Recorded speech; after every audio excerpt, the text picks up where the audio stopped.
This is a More Than Just Podcast production.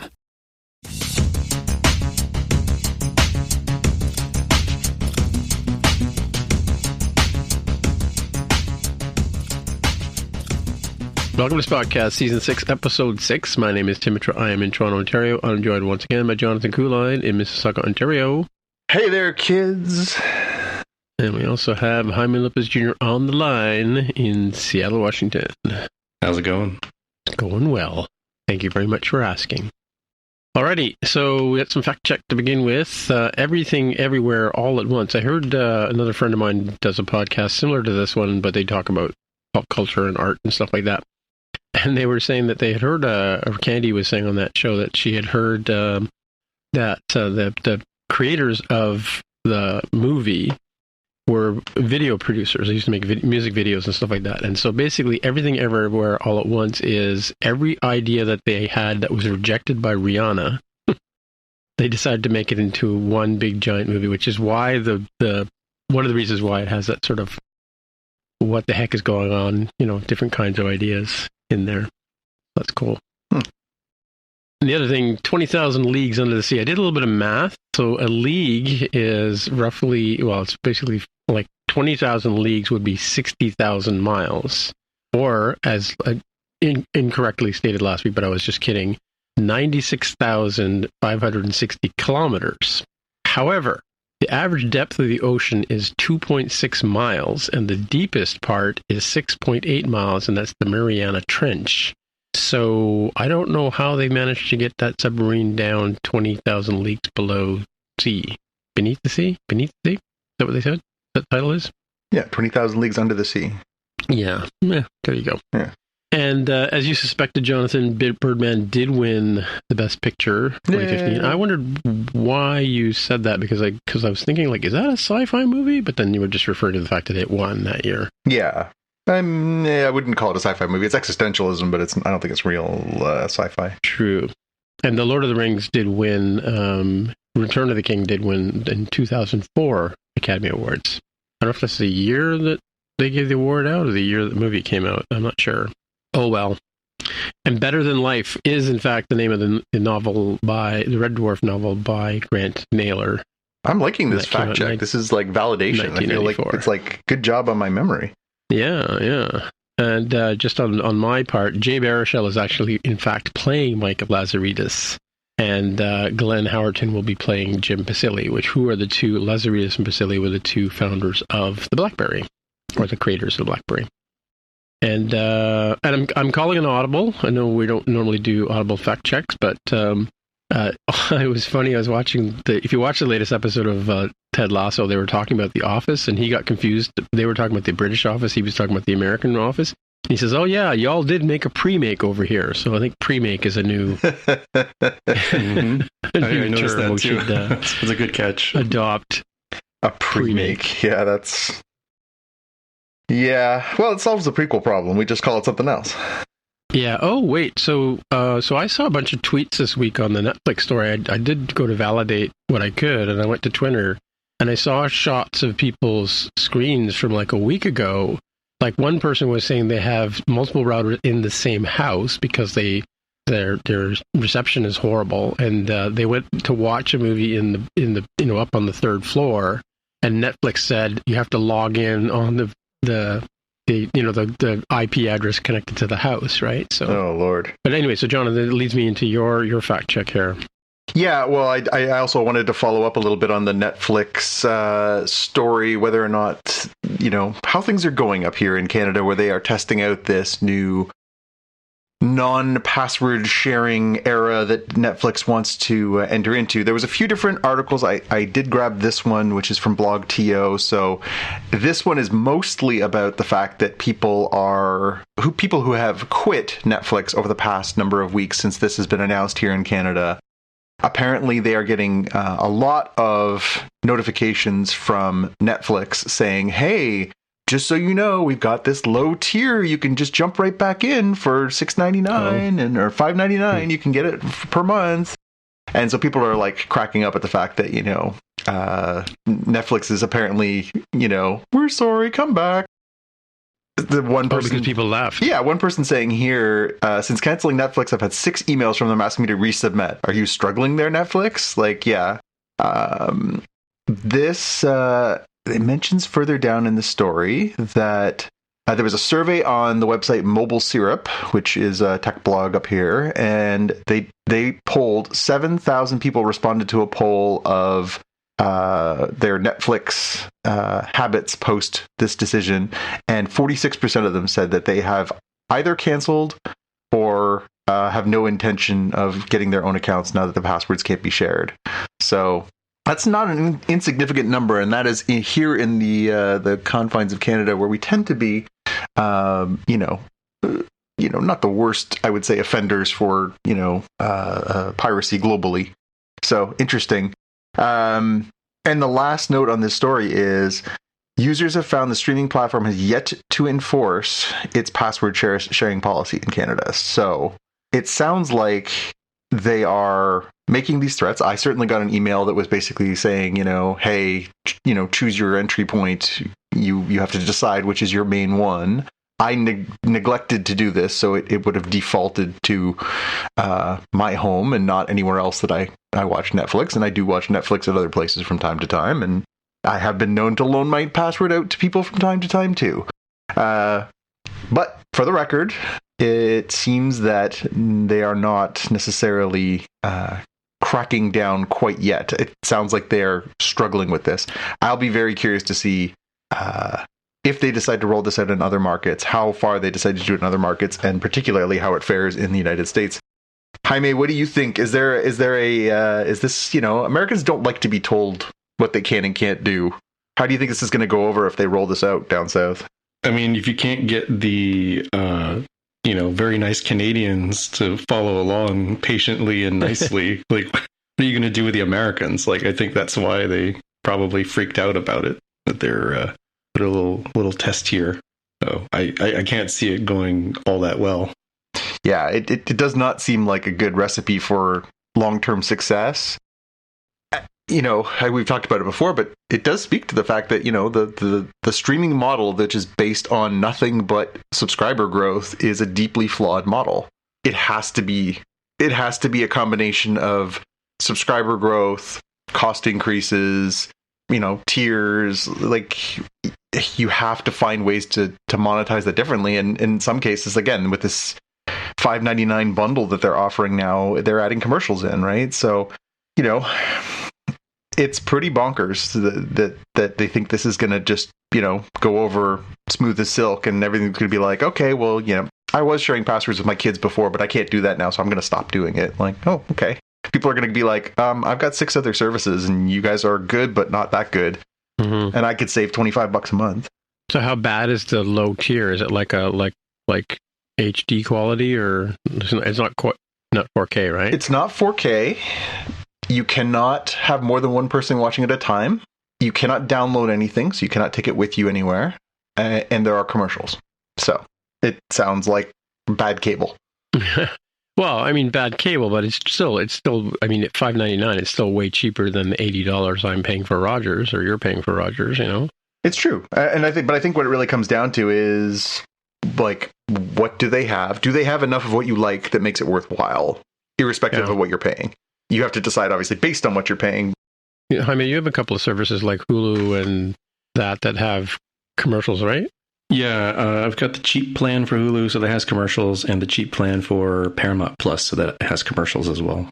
And do they drop commercials in at inappropriate times, like in the middle of a sentence and stuff like that, or?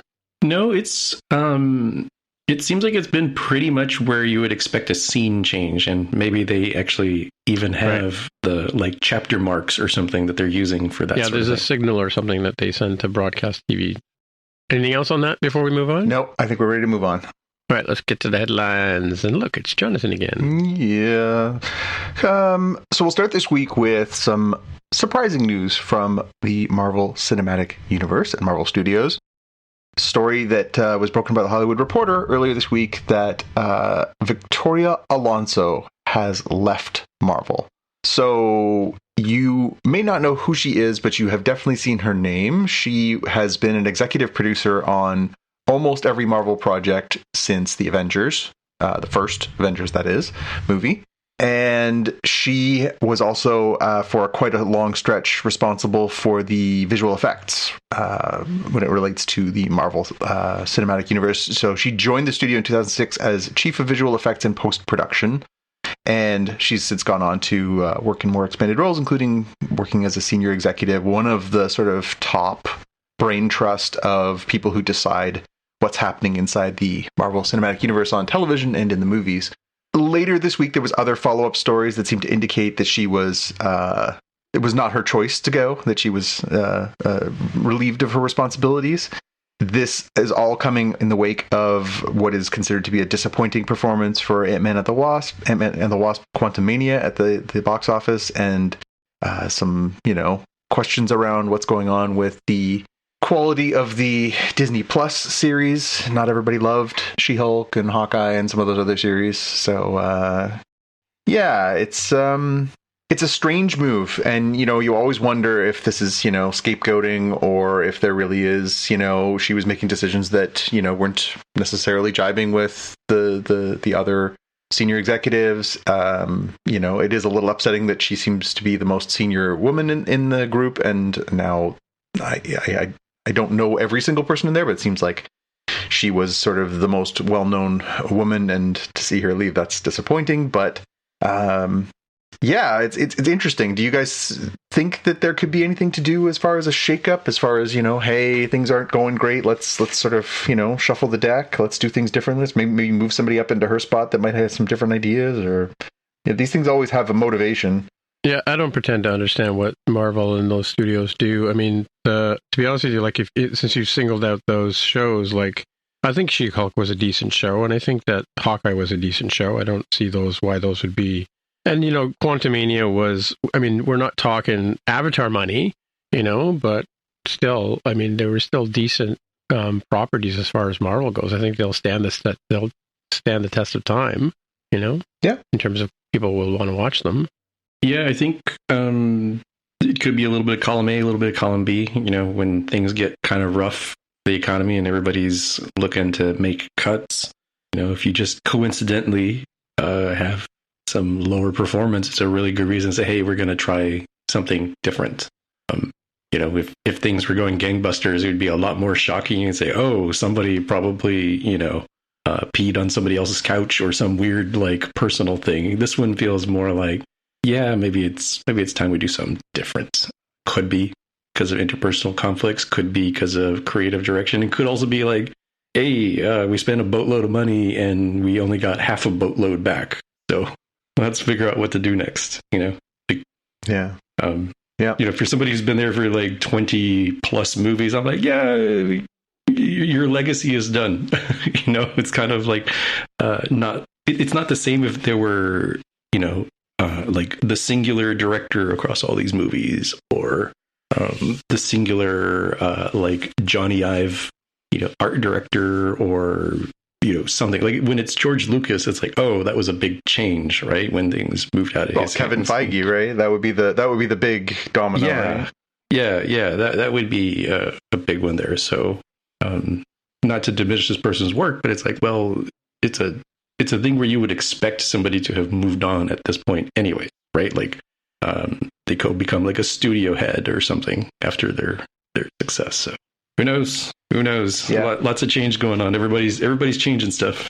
Yeah, it'll be interesting to see how they spin this, and if we see any differences. But I guess we'll keep our eyes peeled and see if that makes any difference whatsoever. So we had spoken about how last episode how Willow was not getting a season 2 at Disney Plus. We were all pretty bummed about that. Well, this week we got a story where Jonathan Kasdan spoke to Entertainment Weekly. Spoke to Deadline, I suppose, repurposed by Entertainment Weekly. He tweeted this week as well, saying that perhaps the term canceled is not necessarily the best term for this. So he said, quote, "The truth is less splashy." He said, "Are we going into pre-production on Volume 2 right now? No, not right now. Does that mean we're never going to make it? Absolutely not."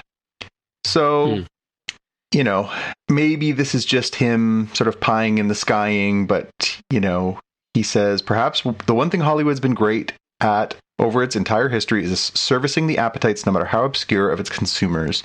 And I have total confidence that if an appetite for more Willow persists, Disney, Lucasfilm, and the amazing cast and crew will satisfy it.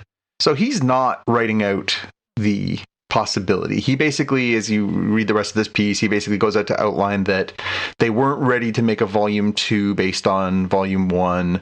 However, he said that just meant that they weren't ready to do it within the next 12 months. And within the next 12 months, it wouldn't make sense to do it because they couldn't get it all together. And in that case, they decided it was best to just shut down the production, put it on the back burner for now, and release the actors from their contracts so they could go get other jobs. So maybe we'll still get another season. Well, that's good news. I mean, and it's not like shows haven't gone. We've noticed that with shows that started on broadcast television. The Expanse is one, for example, which did 3 more seasons on Amazon Prime, right? So, and I think some shows have come over to Netflix that were originally done broadcast TV, right? So. It's not unheard of, but yeah, like it's good that he's come out and sort of explained the reality of why they're not pursuing it hot and heavy, right? Yeah, and I can honestly say if I step away from that show and be objective for a second, I can look at it and say it wouldn't be off. Like some shows, it's weird, where especially if they have younger stars, where they're like, okay, we're going to start another season, and it's like 4 years later or 6 years later, and it's like, well, you can't exactly pick up where you left off. But I think from where Willow season 1 ends, spoilers, there's definitely a logical place for them to say, oh, we went back to Tir Asleen, we went back to, Queen Sorsha, and we spent years there practicing, getting ready for the next phase of the fight or whatever. Like, they could really spin it in a logical way that would fit into the story. It doesn't have to pick up right where it left off, right? Yeah. Kind of like Return of the Jedi. Or Picard, which we'll talk about a little later in this episode. You mean, yeah. Mm-hmm. Easter egg Palooza. Palooza, that's right. Man, and I hope we brought a carton because we've got some Easter eggs for you. Yeah, exactly. All right. Stay tuned, folks. Next up, so a couple quickies for Star Wars. We got news this week that the Daniels, the two Daniels that worked on the Everything Everywhere All at Once, won the Oscar for that.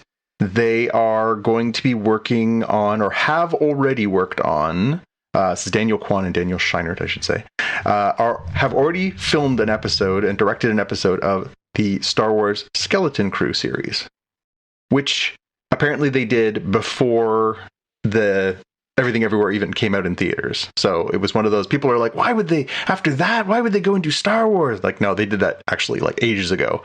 It just happens that it's coming out this year.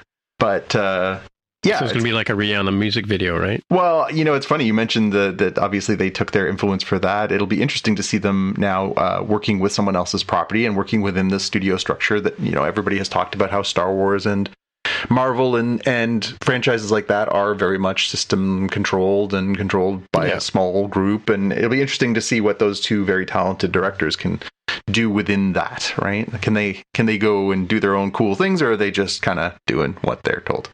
Cool. I mean, I like their movie, so we'll see. A little extra Star Wars news. This one's weird. It's from a website called Above the Line, and it says that so Damon Lindelof, the creator of Lost, and his writing partner Justin Britt Gibson were contracted to write a script for a new Star Wars movie. And apparently they turned in their script and walked away. And basically said, like, here's our script. It was due by this date. We're done. We are not coming back. We're not doing any more drafts. We are not going to be involved in this project. Like, here's your script. Peace out. Wow. Which is weird. Okay. It's a little weird. But, yeah, it sounds like, so it says in this article, plot details remain under wraps, but the top secret project is going to be unveiled at Star Wars Celebration next month, along with its title and a brief synopsis. Do not expect any casting announcements just yet. So, interesting. I mean, David Lindelof, very talented, has done some great projects. Obviously, Lost is great, till the end.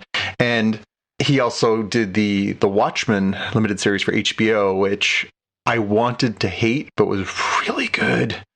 Mm-hmm. And yeah, it's I'm kind of curious what his sort of story inside of a Star Wars universe is, but also a little worried that he was like, I don't want to work on this. I wrote it and now I'm leaving. You guys Lindelof fans? No, I watched like the first 3 episodes of Lost and I never got into it. So yeah, just fell off that one. I think I told you that I saw J.J. Abrams speak at Macworld or at WWDC at one of the lunch sessions, and in the question and answer session, somebody asked a question about Lost and he ran off the stage. Yeah, that sounds about right. Jaime, were you a Lost fan? I never got into it, so I missed the whole sort of cultural moment around Lost. Yeah, I came to it a little late. I didn't start watching. I think I started watching season 3 or season 4, and I did the whole sort of DVD catch up at one point because one of my coworkers would not stop talking about it. So I was like, all right, I'll dive in. So I grabbed the DVDs and I caught up. And the first few seasons were really interesting, like trying to understand exactly what they were going for. And then towards the end, it kind of went off the rails a little bit. They had an opportunity to try and sort of write out a landing, and it did not land very softly. So I could understand why not everybody's a fan of how it all ended. Everything can't be Breaking Bad, right?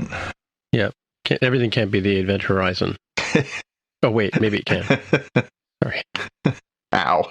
Drive by on Event Horizon there. That's an easy one. It's like playing volleyball. News from Netflix. Speaking of Netflix, our good friends at Netflix are making a Gears of War live-action movie. I thought we knew this already, though. Isn't that the one with the big giant guys and the stuff and the smashing and the crashing and the came to? That could be so many things, Tim. That could be so many things. There was a version of Gears of War that came out on the Mac to show how great the Mac GPUs were at one point one year. Remember that, Jaime? It was introduced at WWDC or maybe it was on the iPad because of the fancy chips in the iPad or something like that, right? I get confused between Gears of War and Halo. I think they're conflated to me. So even though I know they're not. That's the part that makes this confusing because I'm actually not sure how to answer either, Tim, because it's, there are a lot of these, this is of an era, right? This is definitely of the Halo era. The pattern is, burly men with guns and probably a lot of beige and brown and medium tones for lifelike realism. This is pre-Fortnite rainbow neon colors that you see nowadays. So maybe we heard about a live action movie. Maybe it was rumored. This seems like it's more concrete in terms of planning. Yeah, I mean, it seems like I've played the games. They're fun. They're a lot more shooter oriented than they are. Like the story's fine, but it's nothing really special. It's not the best story I've ever seen in video games, but it's fun and it blows up good. So if they're making an action movie where things are fun and blow up good, then good. If they're trying to make this into, The Last of Us, I don't really see that happening, but who knows? Yeah. Well, I mean, that's what happens. Like, this is like the sequel thing I was telling you about in the 70s. When one successful formula comes along, everybody else has to take a swing at it, right? Until they realize it's a dead issue, right? Yeah. Well, that's it. And then they do it till it's dead, like the Western, right? But then the Westerns went on for years, right? But the looking at the screenshots of the Gears of War, I was wrong in terms of what I was thinking it was. But I see, yeah, it is just, people running around with big giant guns and shooting and army kind of stuff. So I guess it is very similar to Halo, right? Yeah, the sort of strength of it was that it was, it was very graphically good when it came out, and also they had this sort of mechanic where you could, hide and cover fire and do stuff like, it wasn't just, 17th century battles between the French and the British where they stand opposite each other and shoot. You actually could like Barry Lyndon, evade, and it's a little more closer to reality. But again, that was 20 years ago, so Well, I guess there's a market for it. Yeah, I guess. I had to bring this one in because we had talked about this on previous episodes. So we talked about how the voice actor for Rick and Morty, one of the co-creators, Justin Roiland, had been facing charges of domestic abuse in California. Those charges this week were dismissed. They were dropped because the district attorney's office in Orange County felt there was not enough evidence to prove them in court. So that is not their way of saying he is innocent by any means. It just means that they do not think they could get a conviction based on the evidence they have. Oh, I see. Hand. Okay. So, okay. Yeah, I mean, obviously, if he is guilty of these things and has gotten away with it, that is very, very, very awful. If he did not do these things and he, that he's accused of and he was, cleared in that way, I guess that's good. I guess your mileage may vary on what you believe. Either way, he is not going to get his job back. It sounds like if we read that piece a few weeks back, he is not welcome back with the Rick and Morty production, nor with Koala Man or Solar Opposites or any of the other things that he was working on. But I would imagine that in the wake of so he said on Twitter on Wednesday that he's thankful for the dismissal, but, quote, deeply shaken by the horrible lies that were reported about me during the process. So I would imagine that somewhere down the line, we will probably see Mr. Rowland's name pop back up because that's what Hollywood does. Yep. And I will end my little news segment here and move on to Jaime next with some sad news that we lost a, I don't know about beloved, but a much liked actor who's been in a number of popular action and sci-fi movies and franchises. Lance Reddick passed away this week at the age of 60. Again, you might not know his name off the top of your head, but if you see his picture, you will automatically know who he is. He was one of the stars of The Wire. He was on Fringe. Of course, he was the concierge in the John Wick movies. And this guy was one of those guys who just was the glue that held together really good movies and shows. And I always enjoyed his performances. Every time I would see him, I would think, oh, this guy's going to be good. And yeah, I think like everybody, I was quite surprised to find out this week that he'd passed away. Honestly, he's such a handsome man. I wouldn't have even told you he was 60. Yeah, that's true. Yeah. It just doesn't, he looks fantastic. It looked fantastic to the end. It's really, really upsetting that he's gone at such a young age. But he left a great legacy behind. So thanks for everything, Lance. Yeah, and it just says that natural causes. So we have no idea. No, maybe something's come out since then, but within the first few days, they didn't have anything concrete. Over to you, Jaime. See, this is why we need to have like the news media sort of thing of, like a bad thing, a neutral thing, and then a lighter-hearted thing. Because right after that cheerful news, we have the more silly news of Paramount Plus will be the home of the Good Burger sequel. The 25 years, according to this article, 25 years since the original Good Burger movie came out with Kenan Thompson and Kel Mitchell, Nickelodeon fame. Wow. Now they have kids that are getting a little too old for Nickelodeon now. Like it's been that long. But yeah, there you go. Not much more to add in there other than this is what streaming gets us. This is probably not a movie that would make it into theaters, but it's one that got a nice little home. Are these the two guys that had the show back in the day? Like Kenan Thompson and Kenan and Kel. Yeah, Kenan and Kel. They were on All That. It feels like they were in like a whole bunch of things around that one time, that era. And then Kenan left that, immediately went to SNL and has never done anything else since. He's just been an SNL guy. Yeah, he's one of like the longest tenured one too. He did a sitcom last year. It's true. He has done, and he's done movies and stuff like that. I'm just saying his main job has definitely been. He's got to be nearly 20 years on SNL now. Oh, easily. It's been a long time. Yeah. He's Lorne Michaels' understudy, I think. Well, I don't know what the all-time tenure is for somebody on the show. He must be getting gotta be him. There. Gotta be him. Yeah. Well, there's a easily. Fact check for us. Next one here is some new Tron customizable figures that you can go buy at Disney World. I think they're promoting a new Tron roller coaster there, and you can get yourself scanned as part of their selfie series program and put your face as a little hologram or a little like TV screen looking kind of thing on a figure. So it's a little easier for them to customize. They're not like 3D printing out something that looks like your face. which probably means it's a little faster, maybe a little cheaper. I don't know what the original ones cost. But hey, there you go. And when I look at these, and granted this is an audio medium, so take a look at the notes, show notes, as you're transporting home. I'm like, wow, one of these could just be like a Kang the Conqueror sort of look. The shape of the face is kind of similar. So you can do that too. They announced the third movie, right? I feel like it's been in like development hell for like a long time. So you might be right. I might be behind. Yeah, I can't remember if they actually announced it. I know they announced this thing at Disney World, and they announced there's a ride and that, and then the customizable figures and stuff. But yeah, it's I'm curious as to whether they're going to actually or if they have announced Tron 3. Such a weird franchise. The first movie is awful. Like it's genuinely quite terrible to rewatch. It does not hold up well at all. I mean, well, again, it's kind of its time, because I mean, at that time it was kind of very sort of, in the same sense that Star Wars and the motion capture of the rockets and all that kind of stuff was sort of unseen before.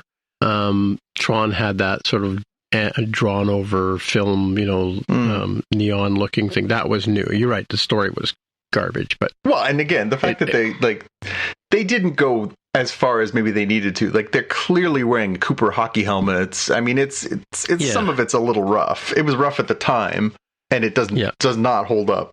It spawned a lot of a lot of like arcade games, like the light cycles and all that kind of stuff. And the disc game. I mean, it was some really bad video games, but then that was of that age too, right? In the 80s, right? Yeah. There are people of my age who just love Tron. I don't understand why, but there are. Again, I'm not one to throw rocks. I'm a huge Howard the Duck movie fan, so what are you going to do? And on that note... check my words. Before we get to that, I want to just do a real-time fact check on Kenan Thompson. This is his 20th year on Saturday Night Live, and he is, in fact, the longest-running cast member. There you go. He's also the first regular cast member to be born after the show premiered. Oh, interesting. Yeah, so a couple of interesting things about him. But yeah, he started in 2003 on Saturday Night Live after doing 4 years of Kenan and Kel, but not right away. Like, it was a 3-year gap. Alrighty, so we're at the main part of the show where we talk about something Star Trek related, hopefully, and this time we're going to be talking about Star Trek Picard, and the name of the show is The Bounty. It's not the Mutiny on the Bounty, but a different bounty. In season 3, episode 6. So, Jonathan, what's your elevator pitch? I mean, this one was just popped into my head. It was, hail, hail, the gang's all here. This is the first episode where everybody, all the classic characters are in the same episode. So, I have a pitch, but I want to hear Jaime's pitch first. Mine was less classy, more straightforward. That the crew of the Titan, in order to learn the truth about what was stolen from Daystrom Station, must burgle the station itself. Right. Great use of the word burgle there, Admiral. Burgle. Yeah. Burgle. And Jaime. Yes. My pitch is, where's Barclay? Yeah, that's about right. He's the only person. Barclay and Morn are the only ones. Well, no, Morn was a different show. Yeah.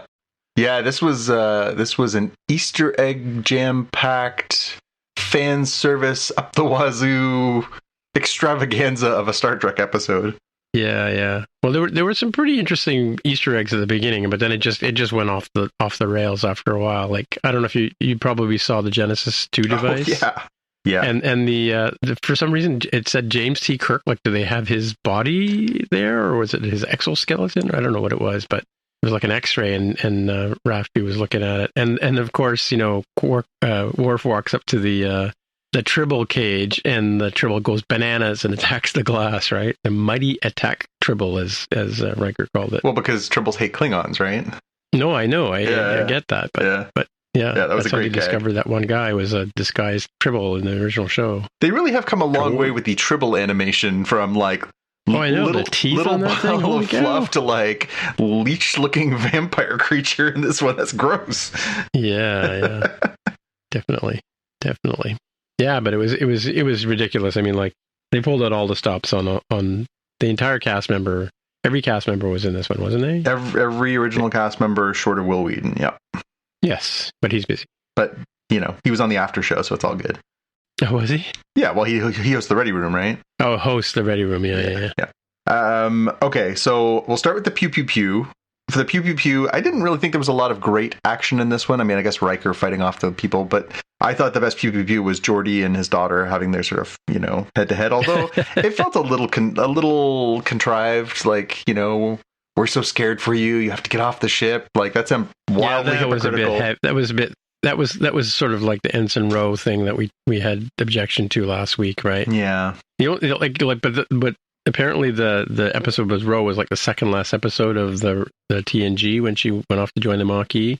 So it wasn't like there was 30 years between the shows. Right? Jonathan he stepped off the Enterprise and then he stepped onto this one, and then so there wasn't that 30-year gap, right? Yeah. But yeah, the whole Geordi not wanting to take risks thing just didn't make any sense to me at all. But that was his actual Micah. Yeah. What's her name? Last name. Burton, thank you. Micah Burton played the sister. Yep. To the Sydney, who's the actress. She played Alondra, the good sister, the stay-at-home sister. Yes, the engineer. Yeah. Following in Dad's footsteps. Okay, now, Jaime, did you have anything different for your Pew Pew Pew? It was difficult to choose Pew Pew Pew on this one, so I went with I guess the spoilers here of the cloaking effect. That was kind of interesting to see. Yeah, definitely. Yeah, that was cool. That was like cloaking device. Yeah. All right, so now we're going to go Easter egg hunting because this thing was crammed to the gills. Chock-a-block. All right, so there's the ones we mentioned already. The Genesis device was on Daystrom Station. What appears to be Kirk's body. Later in the episode, we find out Picard's body was there. Yes. And then at the Fleet Museum, we also get the Enterprise A, the Defiant, the Voyager, and the HMS Bounty, which is the stolen Klingon bird of prey from Star Trek IV. Oh, that's the Bounty, right? Okay. Hence Bounty being the title of this one. Mm-hmm. Did you guys spot anything else? I'm sure there's other stuff. There was a Klingon bird of prey from the original series. Did see that? Yeah. And as well as, of course, you mentioned Voyager already. Yeah.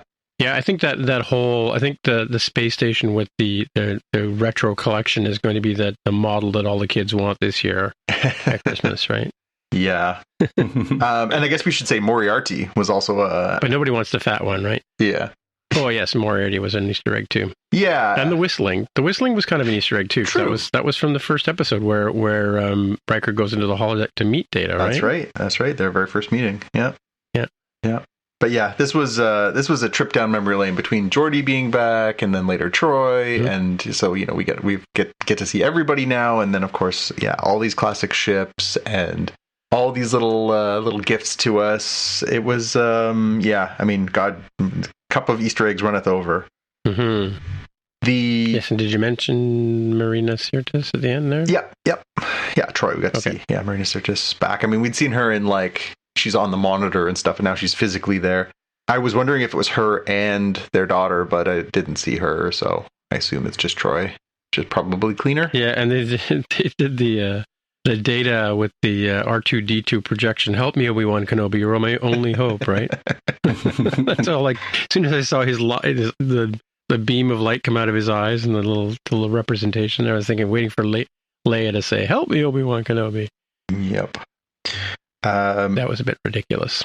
So probably the sort of aha moment of this, we've been speculating since the beginning. We'd seen in the teasers that there was going to be Brent Spiner playing some character. We weren't sure what exactly that was. And it turns out that is an amalgam inside of a golem. So just like Picard got his... Yeah, because I thought Data was destroyed, right? Data's... Like the actual... Yes, actual Data was destroyed at the end of Star Trek 10. Insurrection? Nemesis. No. Nemesis, yes. And then Data's memory file was turned off at the end of Picard Season 1. So, in theory, that was the end of that, as far as we knew. And I always thought it was a bit of an ignominious end for Data. But apparently... after giving Picard another lease on life by creating, for some reason, a really old version of a golem, as opposed to just being like, hey, you're 20 again, gave him gave himself another project. Alden Sung went back and tried to rebuild another golem that is human-like Picard. So basically a human outside of a android inside. And not only did they load all of Data's previous information in there, where they got that from, I don't know. But they also added in B4, LOL, what did they say? They listed them all off. I have it down here. So Data, Lore, Before, Lol, and Sung himself. All in there. And the brother. Wasn't that... That's Lore, isn't it? Well, huh? Which brother are you referring to? Whose brother? Well, the old guy that gave up the Picard body. Oh, is that Alden? Yeah, because I think he was saying that this Data, this construct of Data is his body that he gave to Daystrom to put Data into or whatever. I don't know, something like that. Yeah, I think the idea was that he made a second golem that he was going to put himself into and then decided instead to put in all this other stuff. Which is why it looked a lot like Brent Spiner does today. Yeah. That's all very convenient for something they could have probably just made Data look like Data with CGI, but that's all right. What did you guys think of this really unusual amalgam creature that is the new Data? It's interesting. Yeah, just I don't know. It's funny when you think you think just when you think he's out, they drag him back in again. No, I mean I was prepared to not have Data anymore. Right, like that's the whole convenience of this thing. Like you said, like it's as fans, if you're canon fans, that Data isn't no longer Data, although he did back himself up, right? But as we know, whenever you back up and restore something, not everything comes back, right? Yeah. You forgot to include the MP3 files because you figured you could just download them again from Apple, right? Yeah, but yeah, it's interesting. I don't know. Like, we'll have to see where it goes, where they go with it. They've basically opened up a whole bunch of can of worms here. We thought Worf was gonna sacrifice himself last week, but he did a Chewbacca on us, right? Yep. And so did somebody die last week? That leads me to, I guess, what I had as my question for this episode. Ro died last year. Yeah, Ro died last week. I had for my big question for this episode is, we've got 4 episodes left. Is Data going to go for the hat trick? Is he going for the third death?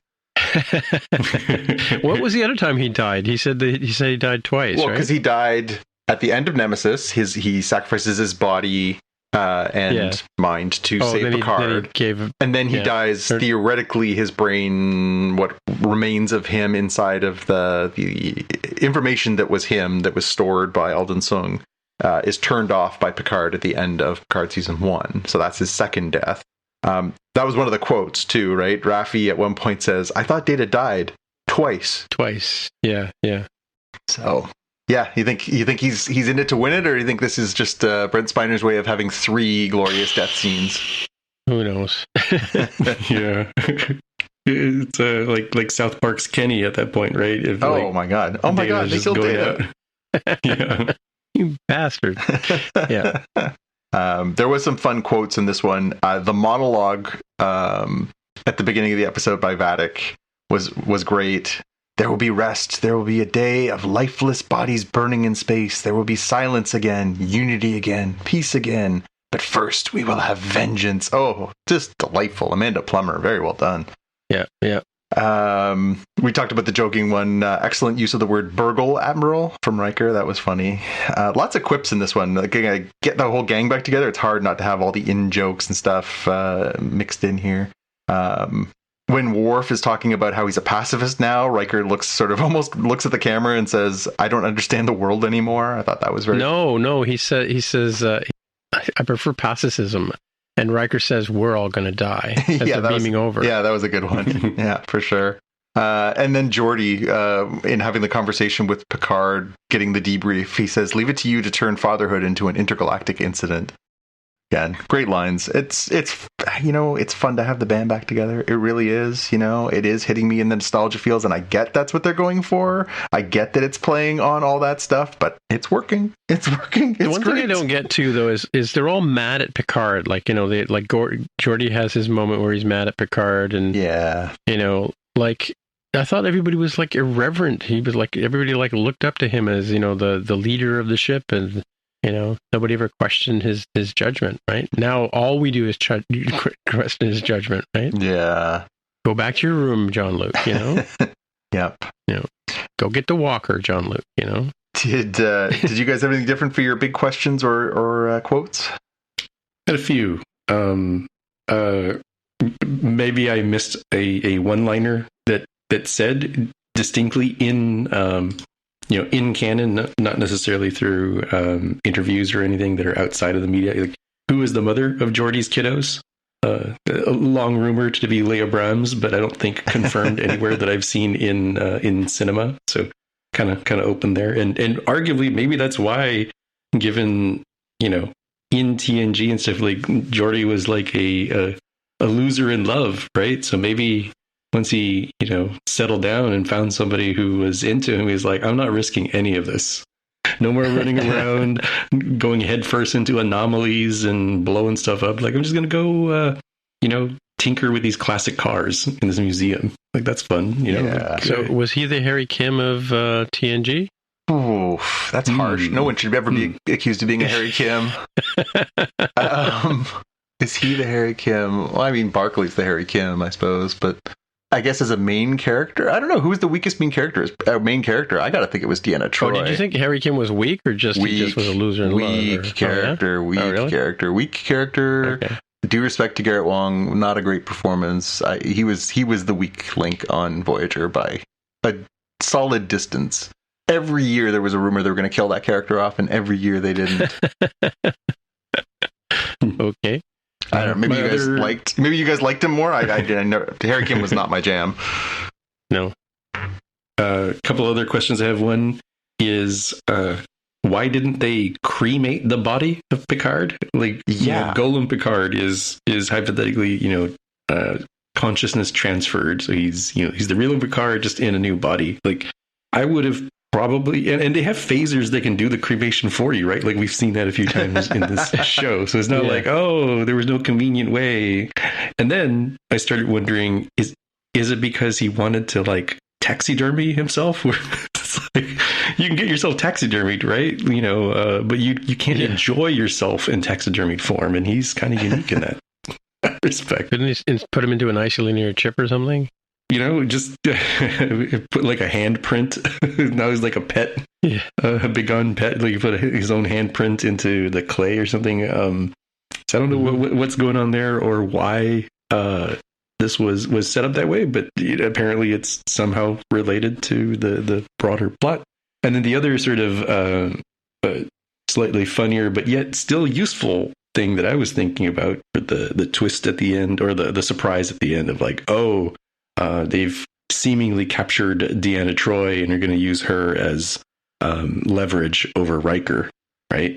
So if you're concerned about changelings, and you know that they presumably can't replicate the Betazoid empathic and telepathic capabilities, what do you do here to prove it's like your wife? Do you start thinking like intensely kinky thoughts? And if she's not reacting offended or into it, you're like, oh, you're not the real one then. Because it's like, oh, right, come on, Will, that's only for your birthday. It's like, exactly. So it's the real you. Okay. Now we know. Huh. That's interesting. I didn't put two and two together to come up with the fact that she's a changeling, but I mean, or could be, right? She could be. I mean, she could be, just given what's happening with the whole changeling thing, and even cutting the finger and seeing if there's blood isn't sufficient. Like, you got to do the deeper analysis, like Dr. Crusher did. So my mind went to, oh, well, she can't read your mind, but she can sense your feelings. So just think of something extreme that she would definitely know, but it wouldn't necessarily show on your face. And see if she reacts, and if she doesn't, you're like, you're not my wife. Yeah. It's funny because we started talking about this episode with the fact that they got the whole gang back together, right? But not really in that, Riker and Troy are separated and everything. I guess they're saving that for, the inevitable conclusion where they finally are all standing in the same place at the same time. They don't want to pay that off too soon, right? Is that what the scene where they get their gold medals and stuff? That's right. But not Chewbacca because, Wookiee racism. Yeah. Actually, a friend of mine posted on Facebook a picture from a comic book which explains why Chewbacca didn't get his medal. Don't think I haven't had that comic book for 35 years, my friend. Sitting right here next to me. Yeah. But you never posted it on Facebook. Well, clearly I'm didn't happen. Neglecting my duties as the evangelist of comic books. Yeah. All right. Should we move on to the Mandalorian? Oh, I suppose. Season 3, Episode 4, The Foundling, Chapter 20, The Foundling. Mm-hmm. Yes.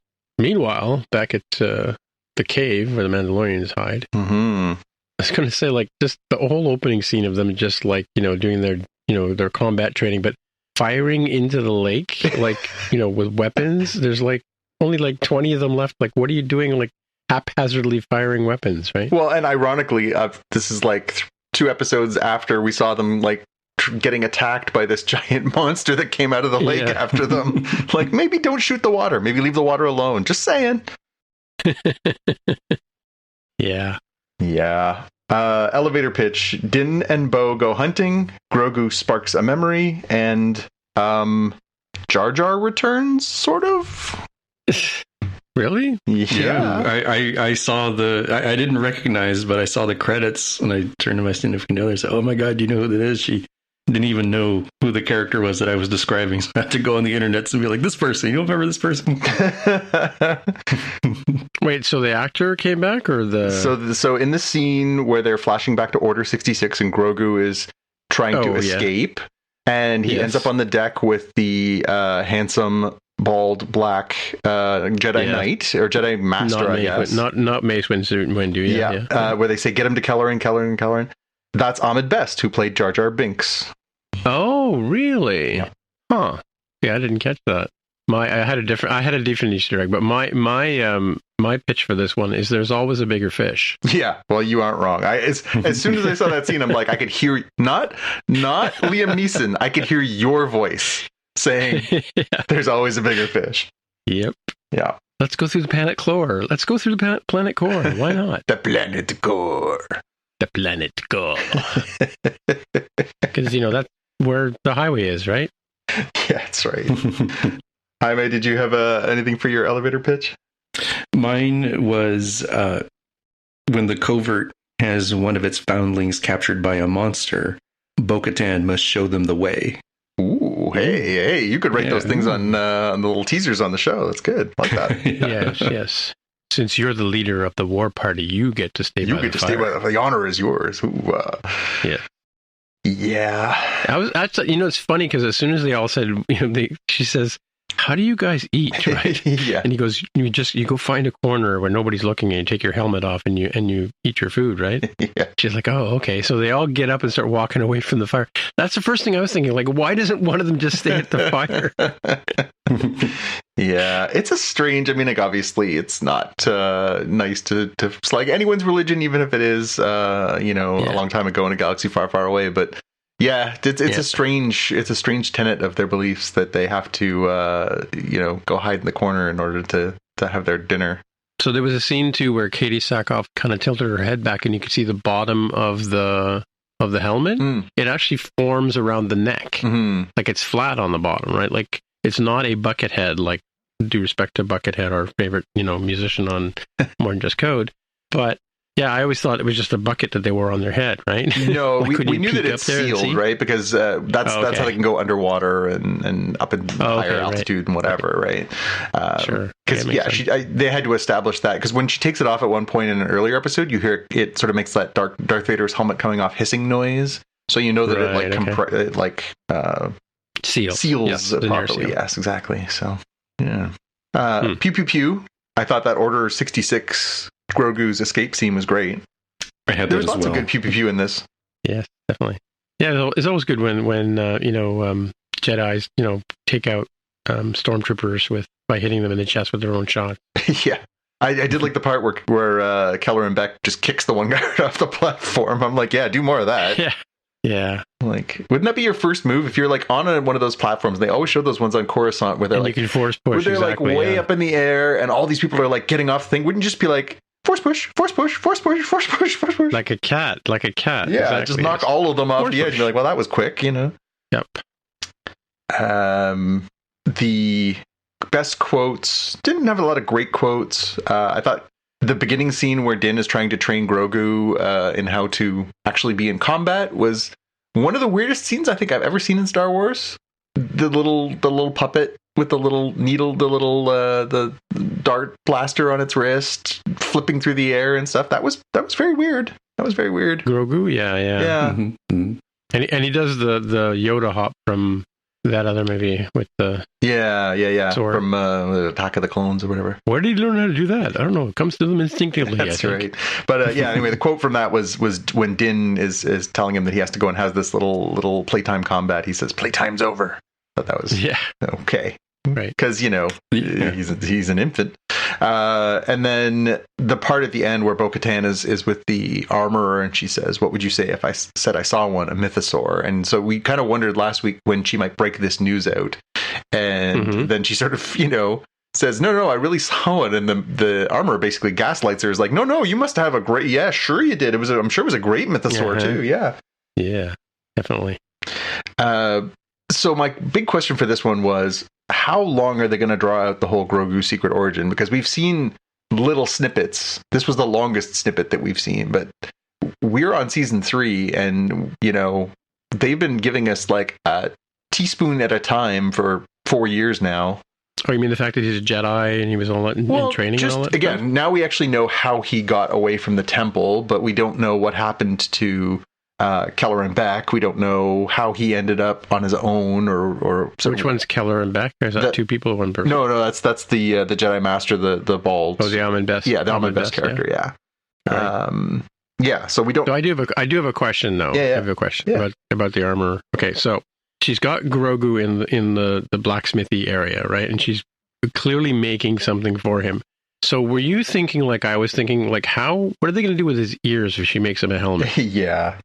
I thought it was a really good little plot resolution in there earlier in the episode when they're like, well, how come he doesn't have a helmet? And they say, well, he doesn't speak the language. He's too young to speak the words, so he can't take the vow. He can't take the vow.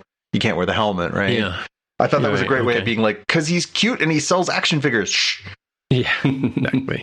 He's got to have holes so his ears stick out the side. Yeah, the rondelle that she makes for him with like the big mythosaur, it's the mud horn right on the front of there, because it's that's him and Din have the mud horn. I thought that was hilarious though when she's like making this thing and she's like, "This you will grow into," and she like sticks this thing on him and you're just waiting for him to like fall forward like a turtle walking, like. Maybe don't put more armor on the little child. Well, he's got the little mithril vest on, right? He does. He has his little Beskar chainmail thing on there. But now apparently he's carrying around under his Jedi cloak or his Padawan cloak. And in addition to this little body of armor, he's like, I'm cooking under here. Why are you doing this to me? Yeah, exactly. Yep. I liked him playing with the rocks too, right? That was pretty funny. Oh, with the crabs? Yeah, that was funny. Yeah, that's going to be the new toy this year, right? The little walking rock. Yeah. Along with the Foundling bird creatures that they have now adopted. Oh yeah. The like baby chicks when they're gonna tame them and ride them like dragons from like Game of Thrones is what it feels like. True. There's almost 3. It was an interesting episode. I mean, yeah, a bit of a surprise in terms of like it was interesting watching them fly around and try and I thought that when they ran out of gas, that was the best part because the Mandalorians never seem to have any problems, right? Yeah. So I found myself thinking about this episode, particularly as I watched Picard today. So Picard is a little further into its season, not much. This is the halfway point of the Mandalorian season. And we've just passed the halfway point of the Picard season. And so as I was reflecting on it, it occurred to me, Picard is better than the Mandalorian right now. I look forward to Picard more than I look forward to the Mandalorian. True. Which is surprising me a little bit. Like I thought Picard would be like a fun trip down memory lane, Easter eggs and in jokes and stuff like that. But I'm enjoying it in a way that it's a really enjoyable experience. Mandalorian is we're halfway through the season and Nothing's happened. Like it's really, as much as I love being in the world, I love the characters, Grogu's adorable, but like nothing's happened. Like this is just the most meandering, slow paced, I don't understand. Like I really look forward to the Mandalorian as like an event. It's really taking me places and it's doing stuff, and it's this has been really slow. I can tell you, like in terms of wasting our times, right? Like, yeah. Okay, so Bo-Katan gets in her starfighter and goes after the dragon guy, right? Flies for like 3 hours to find out where the nest is, then flies 3 hours back to tell them where the nest is. Yeah. Why not just blast the stupid thing when it drops the kid in the nest, right? Like, yeah.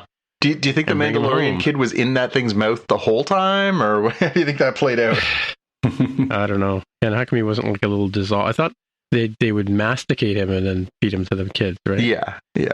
Again, I'm not saying I'm disliking the Mandalorian. I feel like right now, when I think about what I've got my week ahead of me, I look forward to that show, to Picard more so. I'm enjoying it more so. It's more stuff is happening. It's moving fast. There's, it's just kind of doing stuff that the Mandalorian isn't doing right now. And that's, I guess it's a credit to Picard and a bit of a knock on Mandalorian so far, but hopefully they'll stick the landing. I did see a couple pieces and I was hoping to maybe chat about this with you. So in the episode previous, when the fighters show up and they bomb Bo-Katan's place, and like a ton of starfighters show up, and the TIE interceptors show up, and they drop the bombs and they come after them, and she says that's an awful lot of ships for some random Imperial warlord or whatever. I've seen people speculating that maybe that means that's Thrawn, whose name we heard last season, right, with the Ahsoka episode, that Thrawn, who's like the big bad of Star Wars Rebels, that maybe this is like a prelude to Thrawn showing up. Do you guys think that makes sense? Yeah, I mean, it just like there's no reason why, unless there was like a whole whack of Bo-Katan's people in that thing, and they just took them all out, because that was a lot of firepower to take out that one to try and just get her. Yeah, over, right. Yeah. Mm-hmm. So. And then you think about like who has sort of those, who has an agenda that might involve, taking out Bo-Katan and or other Mandalorians, and you think like, I guess it makes sense that it could be Thrawn. I wonder if we might see him this season. That'd be really cool. Like I thought he was an amazing character in the comic books, 25 years ago. I think what they did with him in Rebels was amazing. He made him into such a cerebral and calculating monster. And the idea of getting him in live action finally, I'm so excited for it. Like, obviously, I think that's coming at some point, because they wouldn't have dropped his name in that Ahsoka episode if he wasn't coming. Mm-hmm. But it didn't really occur to me until I saw a couple things on some of on Reddit and stuff like that. People saying, well, maybe this is what this means. I was like, that's actually really interesting. That maybe we could actually get Thrawn. Like, that would definitely redeem this season for me if they could pull out that card at some point. We're also coming off of Andor, which was a really superior show to this too, right? So yeah, I mean, again, it's the difference between a high-end steak dinner and like a really well-made burger. Like the burgers are amazing and they're delicious and I love them, but I mean, Andor was steak. This was always just really good burgers. It nothing they could do, I don't think, at this point is going to make me think that this is not just really good burgers. Right. One Easter egg for this one was directed by Carl Weathers. Yeah, I saw that. Go Carl. Mm-hmm. Go. He's Apollo Creed, right? He's the original Apollo Creed. That's right. Mm-hmm. Yeah. Hmm. My one question was, what is the significance of seeing a live mythosaur? Because this episode in Bo-Katan sort of learning how the creed for this particular sect of the Mandalorians is different. It's like she stepped into somebody else's house of worship and doesn't really know exactly how they do things, although she gets the general gist of things.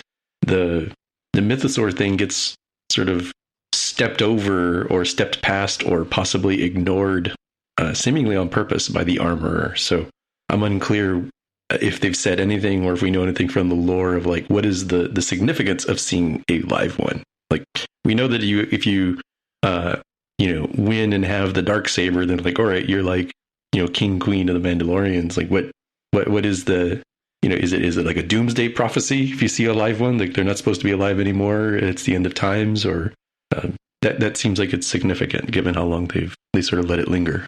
Yeah, I think you're redeemed by bathing in mythosaur urine. In the book of Boba Fett, at one point, they make a point of saying that the return of the mythosaur is supposed to herald a new age for the Mandalorians.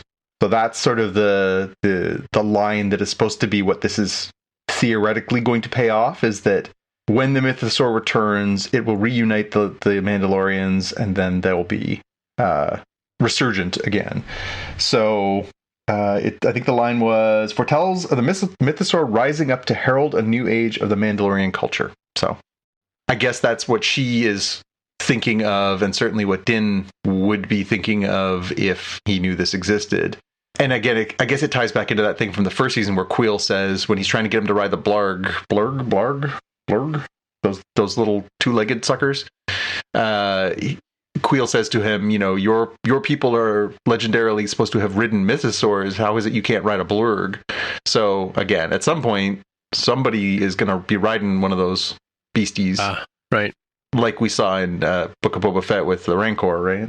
Yeah, and where are we in the timeline? This is before A New Hope? No, this is after. This is after the fall of the Empire. Okay. So this is supposed to be... I shouldn't try to figure out when Boba Fett captures Han Solo. Like that's before. Yeah. So Star Wars calculates itself by the ABY, after the Battle of Yavin, right? So that's where the first Death Star is destroyed. So things happen before that, or they happen after that. And in this case, this show is set starting at 9 ABY. But we talked about it a couple episodes back. Jon Favreau has said that, some of these events have happened over the course of years. So we could be at like 15 or 16 after the Battle of Yavin, getting closer to, I guess, the era from the Force Awakens. God save us all. Right. Hey, speaking of Star Wars. Yes. Was there something else we should talk about? Maybe one more thing. Bad Batch. Yeah. Bad Batch, Tipping Point, Season 2, Episode 14. So this is the last solo episode of the season. Next week, we're getting a 2-part season finale. Right. The gang's all back again, too. Well, almost. It's similar to the way they were in Picard. Everybody's on screen, just not at the same time. So my elevator pitch was Crosshairs in trouble. Cue the rescue music. Yeah. Cody's not back, though. No, true. I tried to get cute and I couldn't stick the landing. What I literally wrote down here from my notes is echoes are stirring in the crosshairs, is the closest I could get. Okay. That was, I get what you're going for. Right. This one starts with a pretty good pew pew pew scene, which is the clone troopers, including Cody and Rex and Echo and Gregor and a couple of other ones who we just meet for the first time, are all basically raiding this prison ship, or the ship that's basically transporting clone prisoners. And they save Captain Hauser and 2 other troops. Apparently they're the last survivors of their group. But they have that cool the leech vessel. So like the main vessel sort of goes up to the main door, and this leech vessel basically carves a hole in the top of the ship so that they can basically do a pincer move. They basically are attacking from 2 sides at the same time. And it actually, when it loaded onto a dock, like a loading dock, they said. Oh, did this the leech thing did? Yeah, the piece that broke off and landed and connected itself to the ship. Yeah. Oh, I thought for some reason that it like made a hole in the roof or something. No, they made it. Yeah, I was thinking the same thing. I was waiting for the lasers to come around or whatever. But no, it was they mentioned that they connected to a dock and yeah. But that was a good pew pew pew scene. And then I liked when they finally corner. They kill off all the stormtroopers and they get to the bridge, and the Imperial officer ends up the weird like electrocyanide when they're caught. Yeah, it was pretty. Yeah. That's pretty extreme. It's pretty extreme. If you punch them hard enough in the face, does that happen to them? Maybe. You have to take note of that too. Yeah. Did you have any different pew pew pews? Jaime, were you way into Omega's flying lessons? When she does the tech turn detector. Yeah, that's right. Yeah. I guess you. And everybody's waving at her. She flies by. She buzzes them. Yeah. This week's Star Wars episodes had a theme of like learn them young. I guess so. You got to learn to pew pew pew. You got to learn to drive. Yeah, and of course that's got to have a payoff down the road, right? Like now that she learned to fly the ship, we're going to see her fly the ship, right? Oh, right. Yeah. And she seems to be a natural at it in her own way, right? Yeah. I liked her line where she said, hey, that was a pretty good one. The proximity warnings didn't even go off in Texas. They didn't go off because you basically blew them out last time. You fried them in. Yeah. The only Easter egg I saw that caught my eye was just the same interrogation droid that we see from, of course, Princess Leia in A New Hope, which is, it's just so funny. It's such a strange looking, like, I get why it looked like that in 1977, and I get why they're carrying it forward just for consistency's sake, but it's such a weird looking little device with, like, people don't like needles. This gigantic needle on this little robot that as it gets closer to you makes really irritating noises. Like, that is that's a very unusual thing. Yeah, that's the menacing. Yeah, I was just going to say the same thing. It starts off with a low sort of pulse, and then as it gets closer to you, the pulse speeds up. Yeah. That's very scary. Yeah. Okay. Like, hey, listen, I'm fine with the needle. Could you turn the sound off? This thing's annoying. Crosshair seems to be able to taking quite a bit of abuse too, right? Yeah, he's a champ. He went right at it this time. Got the first dose and still managed to take out a bunch of troops and almost get a fair distance. Didn't he shoot that girl with the glasses? I guess he just stunned her. You could hear him change the setting to stun before he shoots her. Okay. Yeah. Okay. Yeah, she's a pal, right? I don't know what his motivation was. We don't shoot women in the face. She does, like, they debriefing and get fixed. She was in another episode before, right? With her and Cody, I think, where she was prepping them for their next excursion. Yeah. Even though they're used soldiers, right? Yeah. Didn't have a lot of great quotes, but I liked Hunter's line where they're talking about the fact they've got this sort of new home and they haven't gone back to Ord Mantell to see Sid, and he says, for soldiers, putting down roots is an occupational hazard. Which I believe the mayor follows up with, is that what you are, a soldier? Which I thought was really interesting. And then, the line, I wrote it down just because I thought it was interesting. Plan 88, the Seeker, we are being targeted. That's what Tech says, the message from Crosshair that he sends out when he's free, briefly. So I imagine next week we'll be seeing Plan 88. Whatever that is. So that leads to the big question, which is... do we think that Clone Force 99 in its entirety makes it out to get Crosshair back? Because I have a bold prediction. Really? I do. I've been known from time to time to not sit on the fence, but actually take a position. And here we go. I think they get Crosshair back, but I think they lose Omega. I don't think she dies. I think she ends up with the bad guys. Because we're going to capture to set up season 3. Yeah. Yeah. Okay. Yeah. I think Crosshair rejoins them, but then it's the batch back together and they don't have the kid anymore. But then the next season is about getting the kid back. That's how I would write it. Okay. I could see that. My big question related in the same direction is, is Crosshair redeemed? Is he brought full arc back from where he was just the, sort of rabble-rousing second in command to being an antagonist villain, and now back as a changed person, but sees that life is a little bit more complicated than soldiers follow orders. It was his sort of guiding philosophy before. Yeah. All right, well, let's move on to our watch list. So I'm up first, I guess. I stumbled across this the other day, and I watched a good chunk of it. Not the whole way through, but it's the Star Wars Holiday Special. Yay! 60 frames per second. Super clear. So, yeah, in all of its glory. So not like I think we have a VHS copy of it, don't we? I do have a VHS copy. It's out there. I have a digital copy too. Don't ask where that one came from. Okay, all right. Yeah, well, this is a 60 frame per second on the YouTube. So, like I said, I haven't gone all the way through it, but yeah, it looked pretty clear. Is it still terrible? Well, you know what? The clarity makes it less terrible. No, come on. But I haven't got all the way through. I mean, I got to the point where they have to get Chewbacca back to his family for whatever Life Day. What is it? Life Day. Life Day. Yes. Yeah. So and you get to see the the wife and the son speak. I'm doing air quotes. There's a lot of whiny grinding in this one. Yeah. And then, speaking of updates, this is just an update to my pick from a couple of weeks ago, last month or whatever. This is everything everywhere that's on Apple TV Plus. So yeah, you can rattle off all the shows that maybe you haven't seen or you should see or whatever. But all the new things are coming out. There's our man from IT Crowd. A Big Door Prize coming up. Tetris movies coming.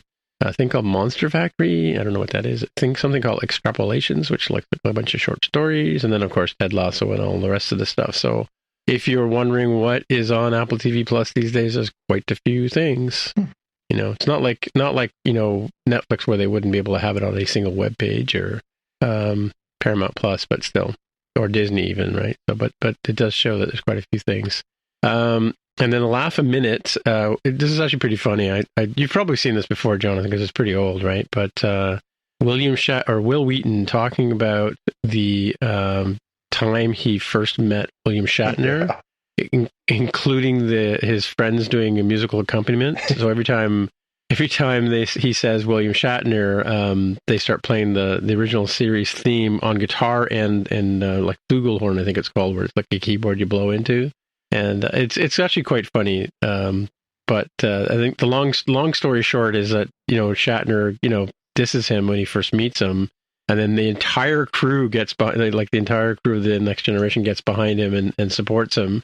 And finally, he even gets Gene Roddenberry finds out that he was speaking to William Shatner. And the TLDR is that Shatner sends Will Wheaton a card at the end saying, "You're a great, actor. You're promising, and you can be on my bridge anytime," kind of thing. And it's like, that Gene Roddenberry went out of his way to get William Shatner to, pony up and apologize to Will Wheaton. Not in any sort of sense, but it's called William effing Shatner. I'm bleeping out the middle part. But yeah, definitely it's a good laugh. And, William Wheaton's a good storyteller, as we all know, right? Yeah. And I stumbled across that network I wasn't supposed to be knowing about, the one from Vietnam, and I watched Megan. And I gotta say, it's a good rental. It's very, very formulaic in terms of horror stories go, but it's a good laugh. I mean, it does have its moments, but it's based on like all the sort of things you could think could go wrong with an AI in this day and age. There's like the house is wired up, the kid's wired up. There's a nasty neighbor who gets her comeuppance. There's a nasty neighbor dog that gets comeuppance. I think it was like 9 people that could possibly, so it was like 4 out of 9 get their comeuppance. Let's put it that way. So yeah, so it's a really interesting story. So yeah, definitely. I 3.5 stars, let's say, right? Mm-hmm. And I'll pass over to Jaime for his laugh of the week. Yeah, it feels like this comes up kind of a lot as a vaguely related topic, but the sort of questionable parentage that can happen in sci-fi, like Star Trek Picard and taxidermying your own body, reminded me of this "I'm My Own Grandpa" song that is nicely illustrated in this YouTube version. So despite it being a pretty funny song to listen to that I've heard before, this illustration actually really helps you figure out how the whole, becoming your own grandpa without any timey-wiminess is possible. Who is this? Is this the Fry from what was that show called? Futurama? Futurama, yeah. It's unlike that one where the nasty and the pasty, as Fry says, occurs. This one doesn't require timey-wimey shenanigans. Oh, really? Okay. Yeah, yeah. It's a fun one, and they build up the family tree, family loop. I don't know what to call this. Yeah. All right, Jonathan. Yeah, I've got a couple of things. So last weekend we watched the movie Amsterdam, which is John David Washington and Margot Robbie and Christian Bale, and it is not going to get a strong recommendation from me, in spite of the fact that it has the cast is loaded, it looks great, the performances are perfectly fine. It's the plot is just, it kind of goes all over the place. Like, they could have probably cut 20 minutes and 6 plot divergences out of it and made a much better movie. It's basically about this trio who are investigating a crime in the 1920s, and that involves, sort of fascists in America, and it's sort of part comedy, part crime noir. It's a little all over the place, but it would not be the top of my recommendations list. But I will say that if you are a fan of those 3 actors, they do each get a moment to shine. And if you, especially if you I like Christian Bale playing funny. I think he's a really underrated funny actor, and he's really funny in this. Really funny. Well, I saw that one back in December, and I gave it 4 stars. You're right. I'd forgotten that I'd seen it. That's how good it was. But now that you remind me, yes, he's a World War veteran. Yeah, World War I vet. Yeah. So it's quite good. I'm down to the last few episodes to catch up to the end of Euphoria now. It's a series that I have had on my want to watch list for a while. Again, not strictly speaking a show in our area of sort of sci-fi fantasy, although if you watch it, the way that it's filmed, it's sort of the way that it breaks the fourth wall, the way that it has this omniscient narrator, the way that some of the scenes are sort of hyper fantasized, it kind of treads the line a little bit. It's a really weird show. I thank my lucky stars that is not the life that my teenagers live, with sex, drugs, and craziness. But it's a really, really compelling. I now understand why people raved about Zendaya's performance and Sydney Sweeney and some of the other breakouts from this show. So I'm looking forward to the. Is that on Crave? It's on Crave. Yeah, it's an HBO show. Right, okay. I'm curious to see how this second season wraps up. There's only 18 episodes all in. They did 2 8-episode seasons and then 2 little bridge episodes in between them. But it's really it's hypersexual, it's hyper violent, it's hyper everything you can do in a show based around ostensibly high school kids. But it's really it's well done. Sam Levinson's it's good stuff. For my going to watch list, I was actually just as you were saying, Tim, you can find the list of everything that's on everywhere, and I noticed that 2 new movies have popped up onto Amazon Prime this week here in Canada. 3,000 Years of Longing was something I wanted to see, but I figured I'd wait till it popped up on one of these services for which we already have a subscription. That is Idris Elba and Tilda Swinton. It's sort of the he's a genie, she gets 3 wishes. I remember watching the trailer last year and thinking this looked interesting, so I might check that out this weekend. And the other one that popped up there is Bullet Train, the Brad Pitt. They're fighting on the bullet train. Have you seen it yet? I have not seen it yet. That's yeah, I saw it last year on IMAX in the summer. It's really good. It's kind of like Everything Everywhere All at Once too. It's kind of like all over the place. Yeah, but I would watch it again for sure. Now it's available on Amazon Prime here in Canada, and I assume elsewhere as well. Yeah, I think that one just came up, right? Like you said. Yeah, right? I think both of those just dropped within this last week. And I think there were 2 movies filmed at the same time during the pandemic, Bullet Train and another one where Brad Pitt and another actress crossed. I think, isn't Sandra Bullock in this one?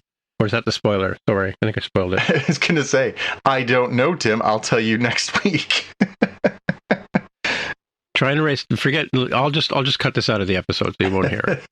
Okay, well that's fine then. Yeah, but don't leave that in there for JPK Jr. because he'll freak out. He spoiled that kind of stuff. Man. He's very serious about his spoilers. Sorry. No, it was because I knew going in that that the 2 of them had crossed over each other's movies, right? So yeah. Well, you know how Mary Tyler Moore is the voice on The Man from U.N.C.L.E.?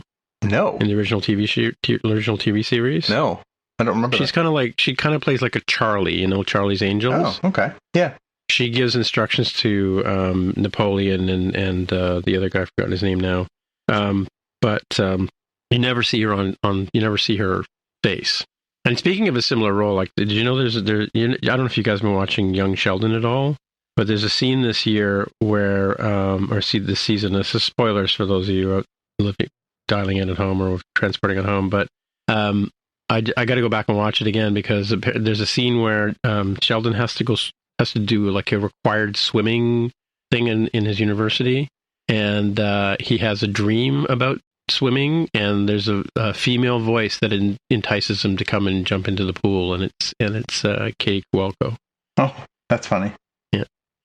So yeah, her Easter egg performance on I think it's uncredited too, but yeah, most people miss it. Anyway, I guess that's it for another week. So, Jonathan, people will get in touch with you wherever they find you. You can find me on Twitter and Instagram as @JPK News or on YouTube at youtube.com/@JPK. And Jaime, if people want to get in touch with you, where would they find you? I'm on Twitter as @DevWithTheHair. Right. My name is Timitra, Timmitra, on the Twitter machine and the Mastodon machine and the YouTube machine and all the machines. That's where you'll find me. So until next time, see you in the future. Bye. Bye. Bye. You've been listening to the Spockcast podcast. If you want to find out more about the podcast or see the episode show notes, visit the Spockcast website at spockcast.com.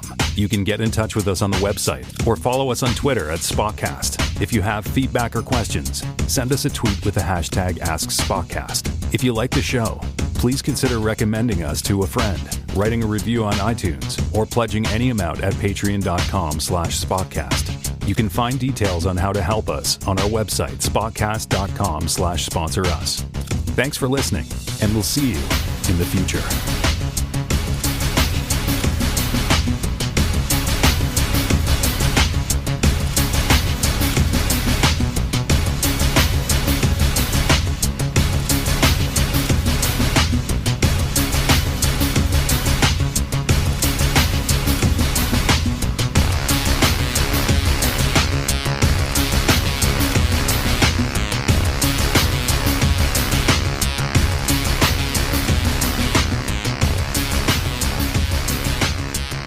Yes, sir, Bob. Have you guys seen the trailer for the new Tetris movie?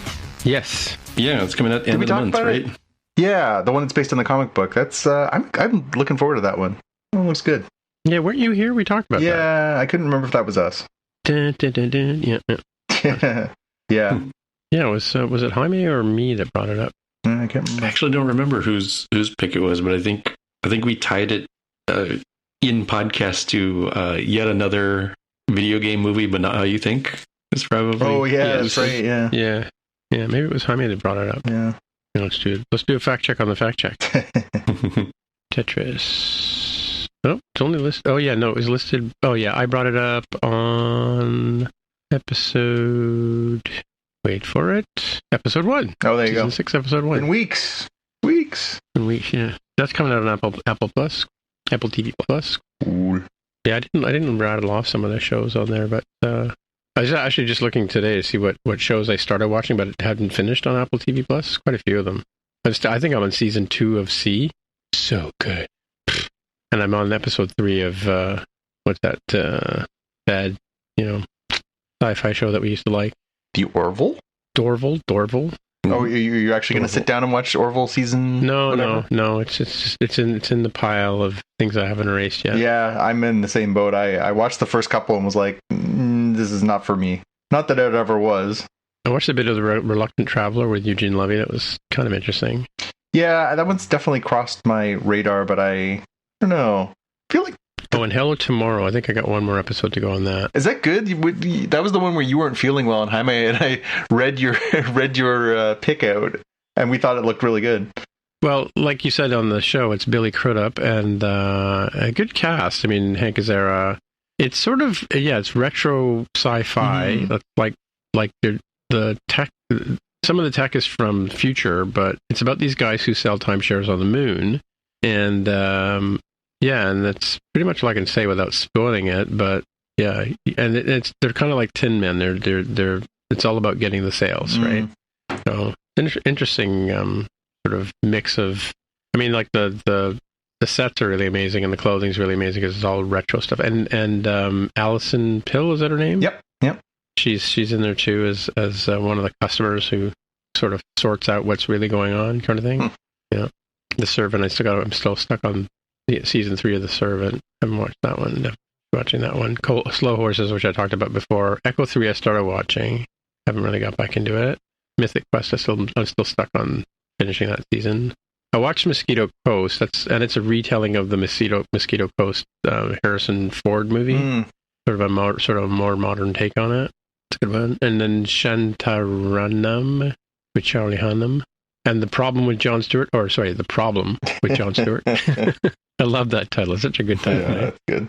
I've watched a few of those. I like that show, but I find that it usually just makes me angry. Yeah.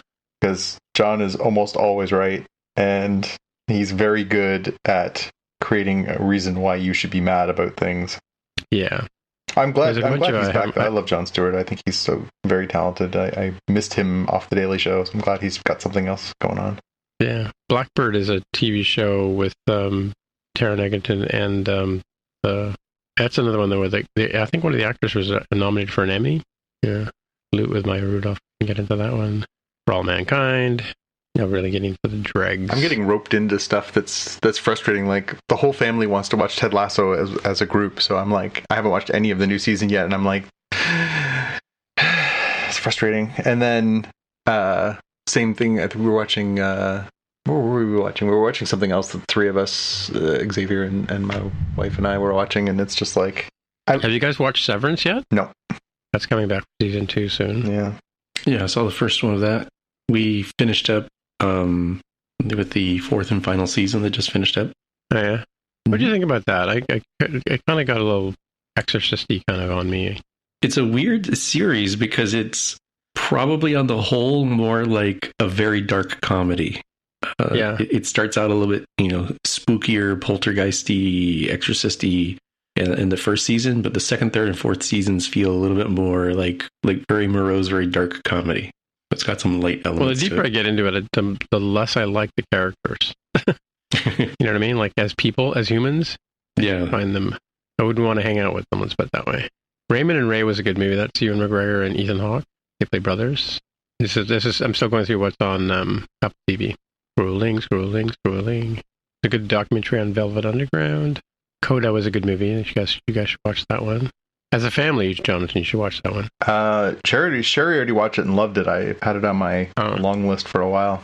Cherry was good with Tom Holland, and Palmer was almost the same thing with Justin Timberlake. That's Hollywood. Have a good idea. We'll recycle. Mm-hmm. Beastie Boys story was good. Yeah, I saw there's a new Wu-Tang show on Disney Plus too. Yeah, The Boy, the Mole, and the Fox and the Horse. That was nominated for Academy Award. That's the animated one. Yeah. Where's that on? Apple TV Plus. Oh, yeah, I'll definitely have to check that out. That looked interesting. There's a couple of Mariah Carey Christmas specials you guys want there as well. Golly. And some Snoopy stuff. I like Snoopy. Harriet, by which I never read when I was a kid. But Shrinking is good. That's the one with Harrison Ford and Jason, what's his name? Jason Segel, yeah. Yeah, forgetting Sarah Marshall. I'm that one I'm a little conflicted about because I really love Jason Segel. I think he's great. But I have not enjoyed a lot of Harrison Ford the last 10, 15 years. You know what? He plays a completely different character in this. It's not even the character. It's he mumbles. He's barely articulate anymore. I don't know. No, he doesn't mumble in this one. Yeah, maybe it's just the roles that I've seen him play, but and you're just like, dude, what's happening? Are you Bob Dylan? What's happening? Yeah. He plays a curmudgeon in this one, but a good curmudgeon. I would imagine that you won't have to find a lot of range in his day-to-day life to get curmudgeon. Yeah. March 31st is when Tetris comes out, by the way. Nice. That's next week. Next Friday. Excellent. Yeah. Did you all listen to the new episode of the Canadian Health Information Podcast that came out this morning? It's just a banger. You guys were on the news today. A banger. What's that? You guys were on the news today. Of course we were. We had a big story today.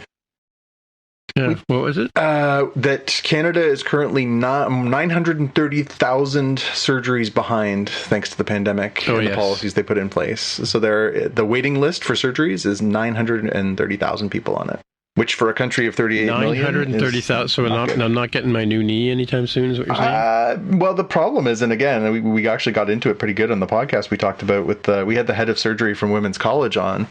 And he was saying the problem is the way the system is set up, that basically he's like, I'm a surgeon. I get a stack of, requests on my desk, and then basically one by one I go through them. But if I'm busy or if the OR is busy, like the wait list can just pile up and pile up and pile up. He's like, what we need to do is we don't need to go to a privatized system. What we need to do is go to a system where I work as part of a surgical team. All of them come in through one spot, and whoever's free and whatever OR is free, whenever it's free, we just get the surgeries done. But that's not the way the systems are set up. So, anyways, good conversation. Smart guy. Yeah, it was. And we did the one in French. We asked the guy, the host of our French podcast, asked him, "Could you use one word to describe the situation for Canada's surgical wait list?" And he said, "It is catastrophic." I'm like, "Well, that's a good word. Thank you, sir." Sounds even better in French. Catastrophe. Like, okay, thank you. Catastrophe. Yeah. Like, yep. Sounds pretty good. By the way, the last movie I saw was The Boston Strangler, which is the new... Oh, yeah, I want to watch that. It's on Disney Plus here, right? So, but I watched the Tony Curtis Boston Strangler back in like the 70s, right? And I always did... I'm not going to say anything more, but I always thought that was the way it went down. I'll leave it at that. Yeah. Not true? Well, that's told from the point of view of the police. This is told from the point of view of the reporters that broke the story. Yeah, well, that tends to be a little closer, doesn't it? Yeah. So it's a very, very interesting, and it's funny that, because somebody said a review of saying this movie was a poor copy of The Zodiac Killer, right? But if movie? But if you know the history, right, the Boston Strangler happened in the 60s, the Zodiac Killer happened in the 80s. So, I mean, like, how could one be a copy of the other? Yeah. I think the guy got his signals crossed. Yeah. Have you seen it's David Fincher, right? The Zodiac movie? Like it's just called Zodiac? Yes. Jake Gyllenhaal and Robert Downey Jr. That's a great movie. Oh, yeah, I love that movie. It's dark. I don't know. I don't know what it is about serial killers, but I like... Yeah, I mean, they make for great subjects. I think all of us are fascinated with the idea of somebody who can be so, like, calculating and meticulous when it comes to taking someone else's life or lives. But, that one definitely, just the way that it's filmed, where, like, the way that it interlays and you're not sure sort of, who's who and what's what, it's a good slow burn. Yeah, I don't think it's been solved yet, right? It has. They basically... The person that they thought it was, he died beforehand, but they are like 99% sure that was the person. Well, in the case of Boston Strangler, they've only been able to connect one death by DNA. Yeah. Yep. So it wasn't Tony Curtis. Well, that's good. Otherwise, we'd have to take his daughter's Oscar back. That's true. But that actually, it's funny because Tony Curtis, any time I ever saw him in movies, he was always a funny guy. Like, he was a comedian, right? Well, yeah, Something Like It Hot is amazing. Yeah, but I mean, but he was like a heartthrob too, right? But yeah, it was completely out of character for him to play the role of the Strangler, right? Yeah, sometimes playing. And of course, it was told in it. Sometimes playing against type works. Yeah, but it was sort of told from like the '60s perspective, so it's very watered down in terms of any pew pew pew and all that stuff. Yeah. I enjoyed Bullet Train. Interesting to see what you think about it. Yeah, I like a lot of the cast in it. Yeah. We finally watched. That was the other one I should have mentioned. Xavier and I finally watched Tenet last week. We've been sitting on that one. You haven't seen it before? No, we've been sitting on it for ages. I think I got the blue. Didn't you go see it in the theater with me? No, because remember it was like during the height of the pandemic that came out. Oh, I went and saw it. I went by myself, I guess. Yeah, so I had gotten that same year. I think somebody gave me the 4K for Christmas. It's been sitting on my shelf for like almost 2 years. So I said, we had some time last week, and I was like, you have your choice. We can watch like this, or this. It was like 3 movies we'd never seen and been putting off, and so we decided to sit and watch Tenet. It's funny. People complained about that one, saying that they felt like it was I thought it was hard great to follow, or I thought it was really interesting. Like, I thought it was, like, just put it in reverse or watch it again. Well, yeah, I mean, it's not Memento, but it's, I wouldn't say it's my favorite Nolan movie, but it's good. It's really good. It's pretty good, yeah. The blonde femme fatale in there is the woman who plays Diana in The Crown. Yeah, the tall one. Yeah. Yeah, she's good. Did you get your money back from The Cure? I don't know. I have to check. You got $20 back. $20? Oh, was the service fees? Yeah. Yeah. So I sent Robert Smith a tweet saying, "Hey, thanks for the money. I didn't really need it, but I'd rather give it to charity or something. But thanks for chasing those bastards down." Do you know the story about this, Jaime? I'm not familiar with the story you're talking about. So The Cure is a band from the 80s, I guess? Well, 70s. Right? They started in the 70s. 70s, 80s, yeah. But they're pretty popular, and they haven't played in North America for, I don't know, 5 years or something like that? Longer than that, like 8 or 9. Yeah. So it's been a long time. And so they're coming back. I'm surprised they're being such small venues, right? But only in Toronto. But anyway, they went... Sorry? Only in Toronto. And they're playing Madison Square Garden in New York. They're playing, like, stadiums everywhere else. In Toronto, they're playing this little rinky-dink, little 15,000... Yeah. Exactly.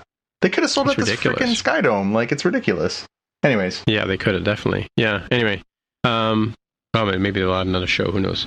But they told Ticketmaster that they want the tickets to be, like, roughly $20 or so. Like, they don't want them to be $300, right? Or they wouldn't, let them sell the tickets. So they said yes, and then some people in the States had got like 4 tickets, and then the service charges were more than the price of the tickets. Yeah. Right?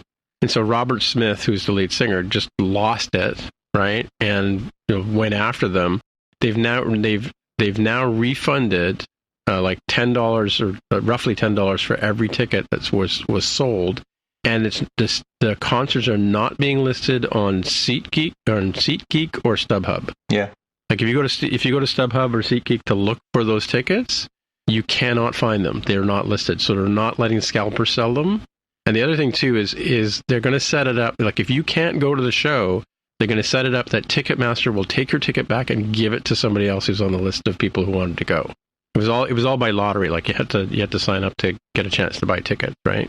And by the time Jonathan and I got in, we got in around 10:15 on the day they went on sale, and they were already gone. Yeah. We're sitting up in the nosebleed. Well, it's not that that's a horrible place we're in, but yeah, we're probably closer for the price we paid. We're probably closer to the stage than we would have been if we were at like Scotiabank or at Rogers, right? Yeah, it's hard to say. Yeah, but at least we're on a somewhat of a plane. We're not 16 stories up. Yes, it's true. It's true. Yeah. Yeah, I mean, they're still going to be tiny, but they're not going to be miniature, right? Yeah. Well, better to be there than not. It's such a strange venue. It's stupid. It's just absolutely stupid. So everywhere else they're playing, they're selling like 20 to 25,000 tickets per event. In Toronto, they're playing it's 15. That's what that little down by the lake 15,000. 15,000. Yeah. Like, I get that it's nice to be outside on a summer night and it's in June and whatever, but like, I'll go inside. It's fine. Where are they playing in Montreal? Are they playing in Montreal? Yeah, they're playing at the Bell Center. Yeah, it's ridiculous. Yeah. No, if I had it to do over again, I would have put myself down on the list for Bell Center tickets too. Yeah, and then gotten a train and go and have a weekend. Yeah, for sure. Yeah, I wish there was another way to get better tickets because I would like to be a little more immediately placed than the way at the back. But what are you going to do? Well, who knows? We'll see as the event gets closer. They may, there may be ticket swaps or whatever. Yeah. Yeah, because we bought the tickets thinking, oh well, if we decide to go together or not to go together or whatever, then we can always flip them. But now we found out we can't even do that, right?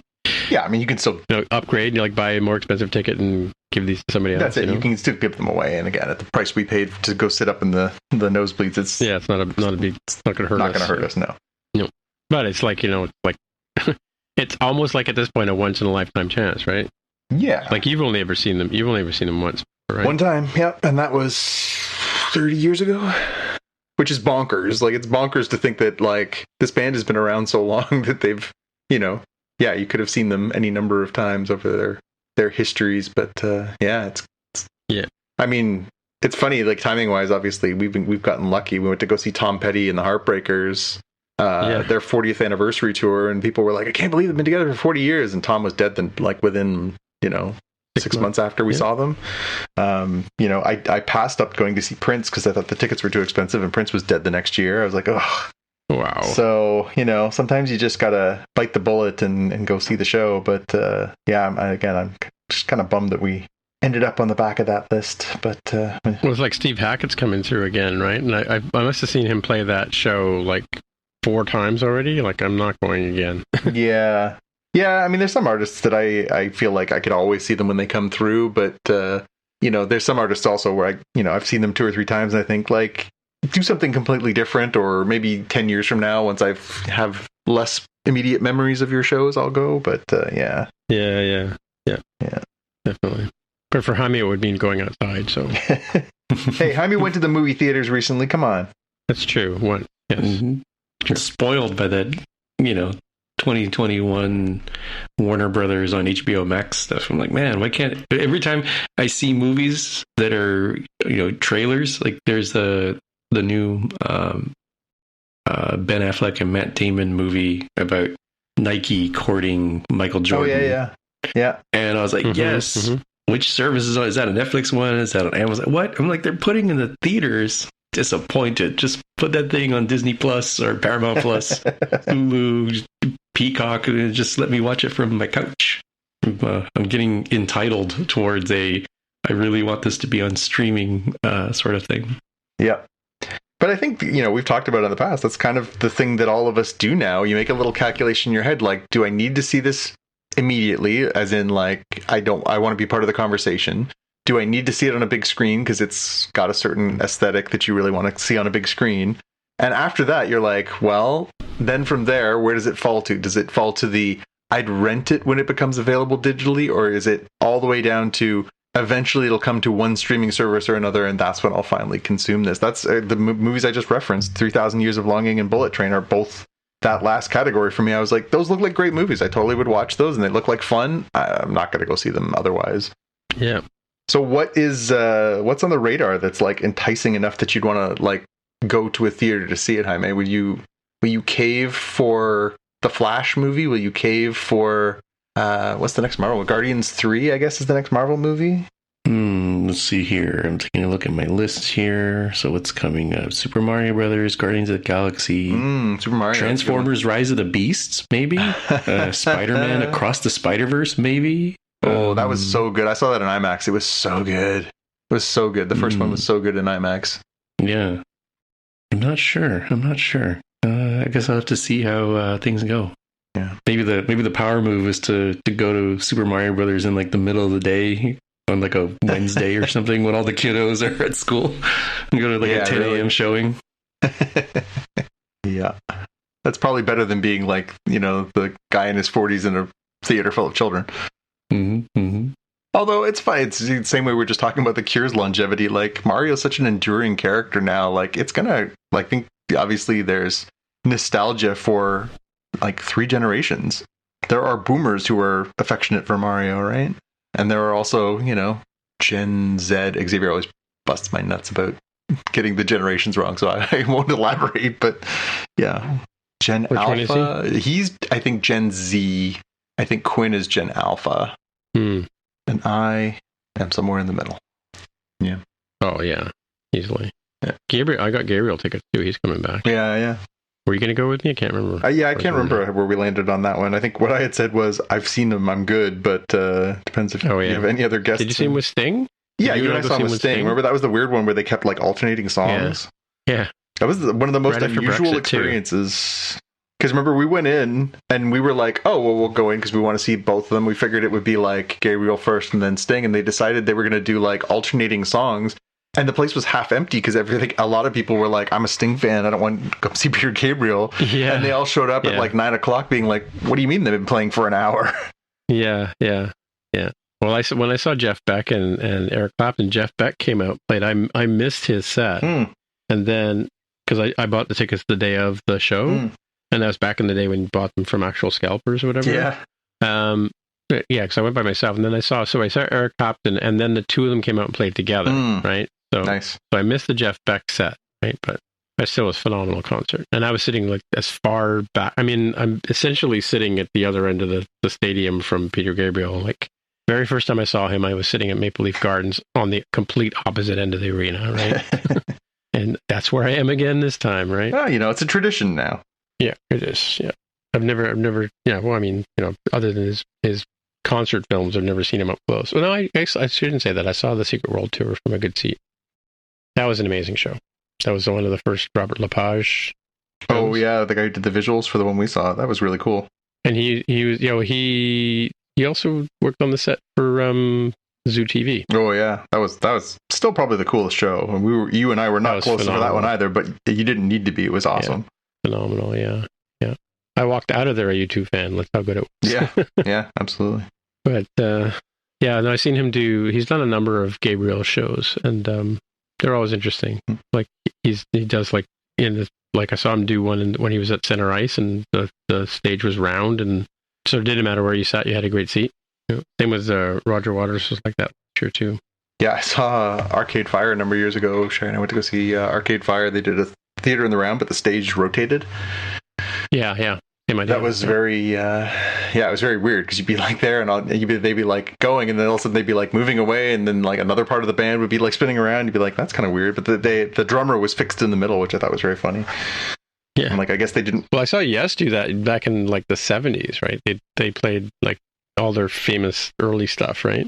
But yeah, it was like that was the first 3-hour concert I went to. And my stupid friends wanted to leave during the encore, which was like the longest song. Yeah, I never understood leaving during the encore. Oh, well, I can't beat the traffic, you know? Oh, yeah, I gotta beat that traffic. Mind you, I was sick that day. It was back in the day when I was still eating peanuts, and I spent the entire time with my doubled over in pain listening to the music, which is phenomenal. Yeah, not good. Yep. Not good at all. Anyway, we should wrap it up. Wrap up time. So next week is the season finales of Clone Wars. We've got a couple more weeks of Mando and all that. Clone Wars? Oh, not Clone Wars. Bad Batch. Bad Batch? Same thing. Bad Batch. Yes. So that'll be wrapping up next week. I'm curious to see if they can... And then 2 more. How many? 2 more of Picard and... No, there's 4 more Picards and 4 more Mandalorians. So we got another 4 weeks. All right. And then... I have to look it up. Something Star Wars is coming out on May the 4th on Disney Plus, but I can't remember what it is. So I'll look that up. Alrighty. All right. Talk to you next week. Talk at you later. Till next time. Bye. Bye. See ya.